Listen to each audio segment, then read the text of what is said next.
Hey Cornerstone fam, so just a warning, this is probably going to be a little bit longer of a video than I usually make, but I hope you bear with me and enjoy it nonetheless. So, last time I talked a little bit about anger, and I want to do a review of what I said last time. So anger is not a sin, but sinning while you are angry can do a lot of damage to yourself and others and give Satan a foothold.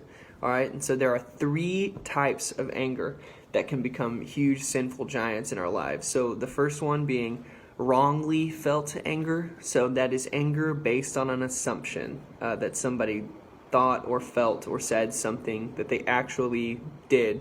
Or maybe they did, you're just assuming. The second one is rightly felt anger that's wrongly expressed. So that is expressing yourself in a way that hurts people and doesn't actually heal anything.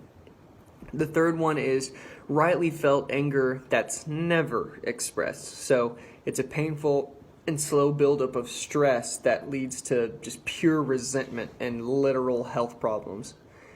So it's good to actually begin taking an inventory of the things that might be bothering you. So I want you to dig deep and really think about these questions. So who or what is it in your life that makes you angry? In what ways have you felt betrayed, belittled, or cheated? And what did you want that you did not get? Okay, I'm going to ask those questions again. Who or what is it in your life that makes you angry? In what ways have you felt betrayed, belittled, or cheated? And what did you want that you did not get? Now, I don't even want you to continue the rest of this video until you really take inventory of those things. But I can't tell you the exact perfect way to go about solving all of your problems with anger. But I can possibly pass on some wisdom that I learned from a book called Goliath Must Fall by Louis Giglio. This book provides kind of a lens to approach how you're feeling and how you can possibly heal from these things. So you got to go into these things, into your anger issues, remembering some basic truths. So the first one is you have to remember that you are not perfect to begin with. So when we're angry at other people, we have to understand that someone has been angry at us.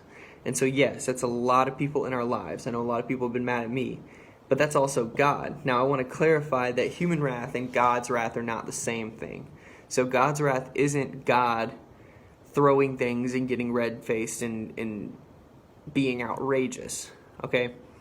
J.I. Packer goes to the dictionary and he writes this. He says, wrath is an old English word defined by the dictionary as deep, intense anger and indignation. So anger is defined as stirring of resentful displeasure and antagonism by sense of injury or insult. Indignation is defined as righteous anger aroused by injustice and baseness, such as wrath. Wrath is an attribute of God. So God's wrath isn't raging, it's positional. His wrath is based on his position as a perfect, omnibenevolent God. He simply can't stand sin.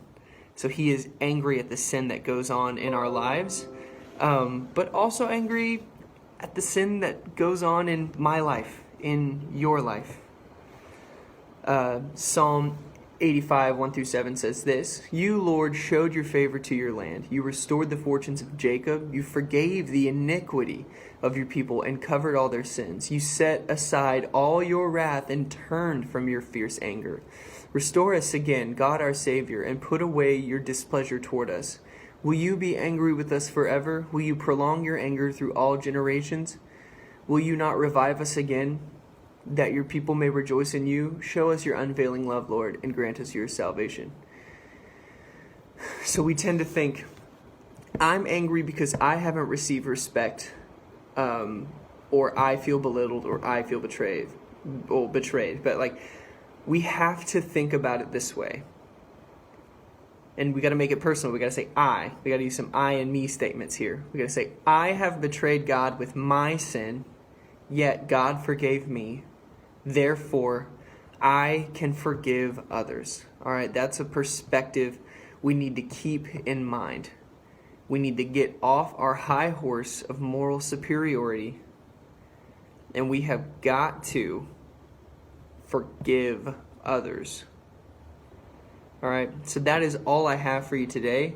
So that was just one point, and that point being that we have to remember that we are not perfect to begin with. We need to get off our moral superiority high horse and forgive other people because it's what we're called to. Now there are 4 more points. So be looking out for those. The next one will be this next Wednesday. But thank you so much for listening. I hope you have a fantastic quarantine. I'll see you later, Cornerstone fam.